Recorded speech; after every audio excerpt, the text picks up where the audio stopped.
I'm Tom Stewart, editor and managing director of the Harvard Business Review.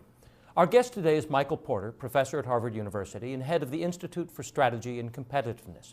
He's the author of the forthcoming HBR article, The 5 Competitive Forces That Shape Strategy, a reaffirmation, update, and extension of his groundbreaking 1979 article, How Competitive Forces Shape Strategy.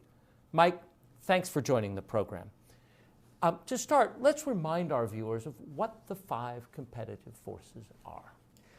Well, Tom, the basic idea of the competitive forces starts with the notion that competition is often looked at too narrowly by managers. And the 5 forces say that, yes, you're competing with your direct competitors, but you're also in a fight for profits with a broader, extended set of competitors, customers, who have bargaining power, suppliers who can have bargaining power, new entrants who might come in and kind of grab a piece of the action, and substitute products or services that essentially place a constraint or a cap on your profitability and growth. So the 5 forces is kind of a holistic way of looking at any industry and understanding the structural underlying drivers of profitability and competition. So I use these to think about my rival makes it difficult for me. The threat of substitutes means I can't overcharge. The threat of new entrants means I can't overcharge. Right. And the same thing with the buyers and suppliers. There's underlying drivers of each of those forces that the model really sort of unveils, and then you can actually apply this. Every industry is different. Every industry will have a different set of economic fundamentals, but the 5 forces help you home in on, first of all, what's really causing profitability in your industry? What are the trends that are the most likely to be significant in changing the game in the industry? Where are the constraints which if you can relax them, might allow you to find a really strong competitive position? So how would you apply this analysis to an industry, airlines, for example? Well, airlines is a great industry. It's actually, you'll see in the article, you've seen in the article, that there's a chart that compares profitability of industries, and airlines, I think, has been on the bottom of that list for decades. It's among the least profitable industries known to man. And the 5 forces really allows you very quickly to understand why. I mean, let's just go around the chart.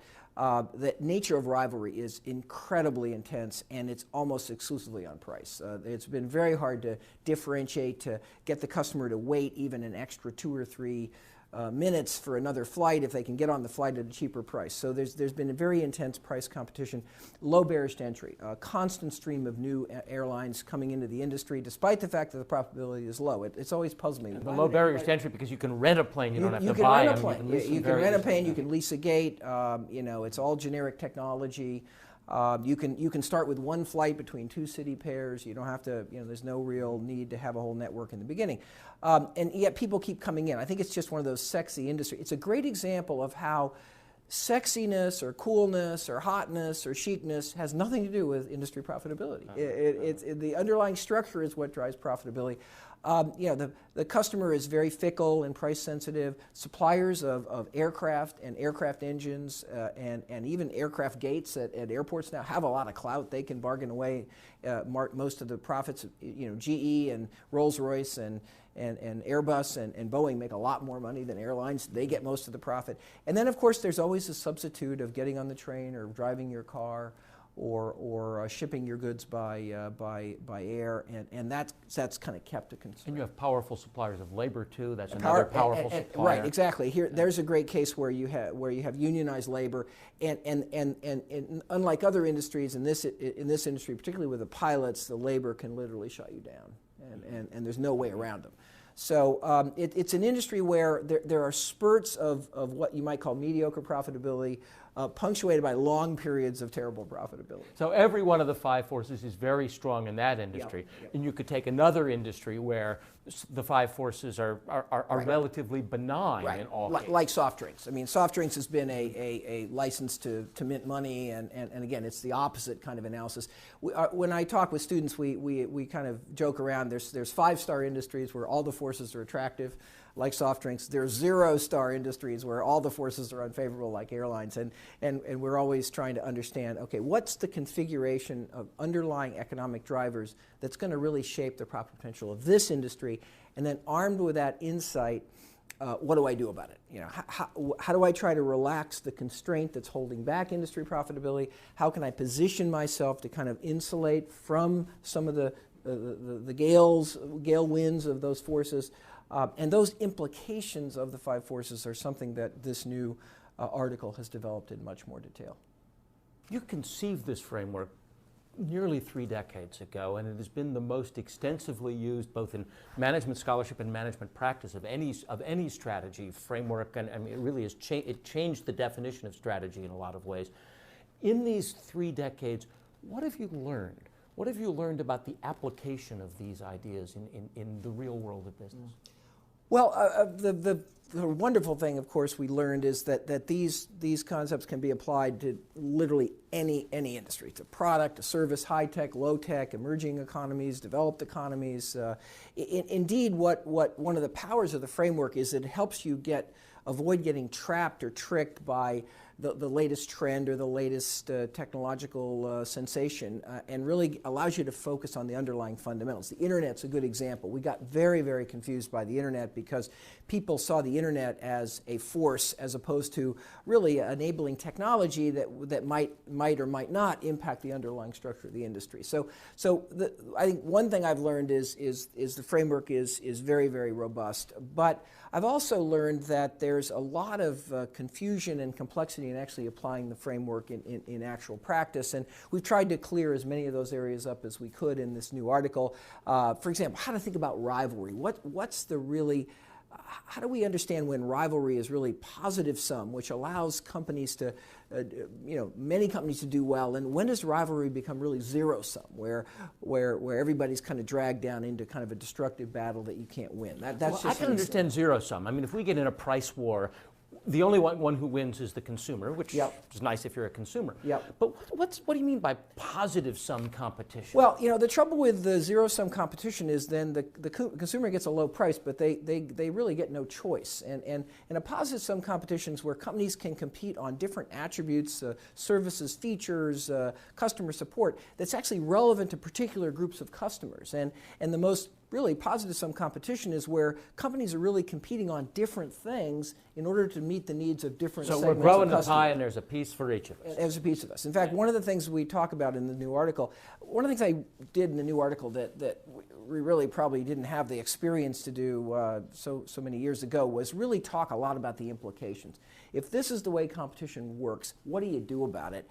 And one of them might be, in some industries, rather than go for market share against your rivals, you might be much better off just really expanding the pie, expanding the whole profit pool of the industry. That may be the best way for a market leader to actually improve their circumstances rather than to trigger a destructive battle with their head-to-head rival. How should a company get started using the 5 forces framework? You're working your strategy up, you decide this really works for me. How do you begin? Well, I think industry analysis and looking at the competitive environment is, of course, probably the starting basic discipline of any strategy formulation process. If you don't know what your industry looks like, if you don't know how it's changing, if you don't know what the drivers of competition are, you might as well, strategy is going to be, marginally useful if not destructive. So we got to start with industry analysis.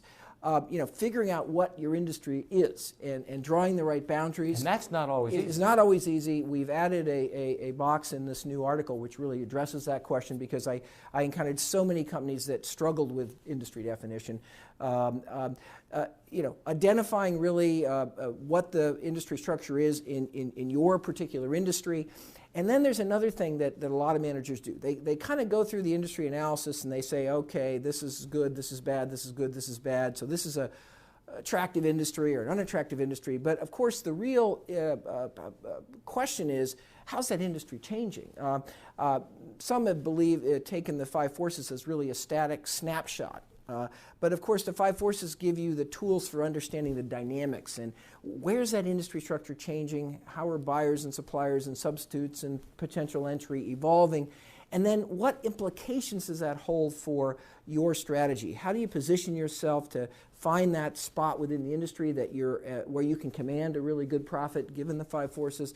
How can you maybe reshape the nature of the industry structure? And we've got some great new examples that are very, very contemporary in this article that I think will help the manager community and the investor community really understand the application of this. Sometimes when people think about strategy, they think about a group of people, maybe from a management consulting firm or maybe on the 33rd floor of the building, whatever it is, but this sort of elite strategy priesthood that goes and does this, and they're almost divorced from the rest of the management of the company, the 99% of the other people working in the company. How can a strategy become part of the day-to-day life of a working stiff manager in a company? How do you apply this framework, this thinking? How do you use it? Well, we think that this way of looking at an industry needs to be very, very broadly understood in the organization. I mean, and the thing about it is that managers, even rank and file employees, it's intuitive. People understand. We have these customers, we have these suppliers. We're struggling with them every day. They're trying to get a better deal. We're trying to get a better deal. So intuitively, I think this is a way of helping people sort of step back from all the excruciating little details that characterize any business and say, what's really important here? And then, of course, we've learned that strategy is completely useless, again, unless the results of the strategy process, the position that you choose to occupy, the way you're going to drive your company, is well understood quite broadly. Because the number one purpose of strategy is alignment. It's really to get all the people in the organization making good choices, reinforcing each other's choices, because everybody's pursuing a common value proposition, a common way of gaining competitive advantage. So, I remember when I wrote this article, there were many people who believed that strategy documents should be locked in the safe at night. And should not be made available to the rank and file. There was a concern that some competitor would find some secret. Well, we've actually learned now that it's the opposite. You've got your employees got to know your strategy, your channels have to know your strategy, your suppliers have to know your strategy, and your competitors probably knew it already. Well, and frankly, if again, the competition is not zero sum. If every company finds a unique need that it can set out to meet, if it tries to deliver something different than its rivals, multiple rivals can be successful. And if your competitors kind of understand what you stand for and what you're committed to, maybe they'll make a different choice rather than get dragged into these kind of mindless price wars that we see in so many industries. The 5 forces that shape strategy have been around for 30 years. They're going to be around for, well, they've been around for long. They were around long before you wrote about them. That's right. They've been around as long as business has been around. They're going to be around as long as business is around. The new article is just fabulous, and thank you so much. Thank you. Well, I'm looking forward to kind of getting another surge of feedback from the practitioners, and we'll keep learning. Thanks. Thanks, Tom.